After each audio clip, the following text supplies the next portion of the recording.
Ili uwe wa kwanza kupata taarifa zetu, subscribe Moka Media kisha bonyeza alama ya kengele kuruhusu notifications. Usisahau like, kushare na comment kwa ajili ya taarifa zaidi. Moka Media. Jeshi la polisi mkoa wa Mbeya linawashikilia watu 7 kwa tuhuma za kujipatia kiasi cha shilingi milioni 81 na laki 5 kwa njia ya udanganyifu.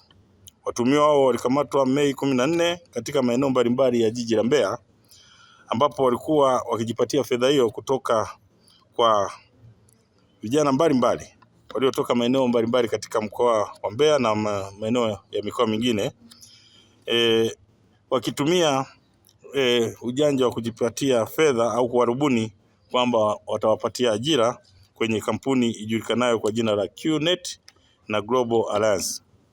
Inadaiwa kuwa walikuwa wakiwashawishi vijana hao watoe kiasi cha shilingi kuanzia shilingi 40,000 hadi milioni 5 ili wajipatie ajira katika kampuni hiyo. Vijana zaidi ya 80 kutoka maeneo mbalimbali nchini waliingia katika mtego huo na kukusanywa katika nyumba zilizopo maeneo ya Iwambi, Shewa, Isyesye na Iyunga jijini Mbeya, na kuwapatia watuhumiwa hao kiasi hicho cha fedha ambacho nimekitaja kwa mategemeo ya kupata ajira nje ya nchi kupitia kampuni hizo mbili ambazo nimezitaja, jambo ambalo lilikuwa ni uongo.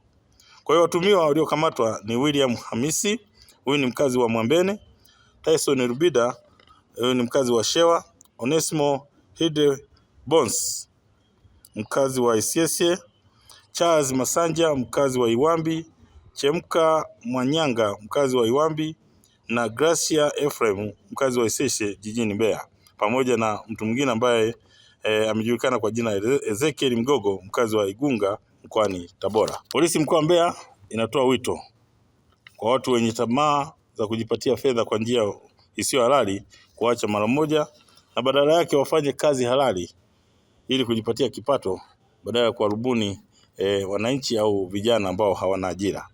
Vilevile inatoa rai kwa vijana wanaotafuta ajira kuepukana na tabia ya kutoa fedha kabla ili kupata ajira, kwani hakuna utaratibu wa kutoa fedha ndipo upate ajira katika nchi ya Tanzania. Badala yake kuna mifumo ambayo imewekwa, kwa hiyo inabidi waifuate ili kuweza kujipatia ajira. Aidha, wanashauriwa kabla ya kufanya maamuzi ya jambo lolote watafute taarifa sahihi za ajira kupitia mamlaka stahiki ili kupata ukweli wa ajira zinazotangazwa kupitia mitandao ya kijamii ili kuepuka kutapeliwa kama hivi ambavyo wamefanywa. Lakini pia kupitia nyinyi waandishi wa habari, naomba sasa muhabarishe umma, kuambia wale watu ambao kwa njia moja au nyingine hawaoni watoto wao, basi wafike katika kituo cha polisi kuanzia sasa.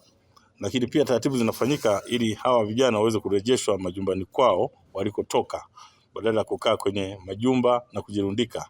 Kama mlivyoona, mpaka watoto wengine, vijana wengine wana watoto wadogo, tena watoto wachanga ambao wako nao kwenye majumba ambayo wamewaweka. Kwa hiyo taratibu zinafanyika, hao wote watarejeshwa maeneo walikotoka kila mmoja. Kwa majina naitwa Isaya Ephraim Kabuo, natokea Iringa. Mdogo wangu naye ni mmoja wa vijana waliokamatwa maeneo ya Isyesye. Kwa nini alikamatwa? Kwa sababu alitoa taarifa kwetu kwamba anakuja, alitoka Mafinga kuja huko, anasema kuja kufanya interview ya kazi, lakini baadaye akatoa taarifa kwamba interview hiyo inaenda kufanyika Arusha, makao makuu ya hiyo taasisi.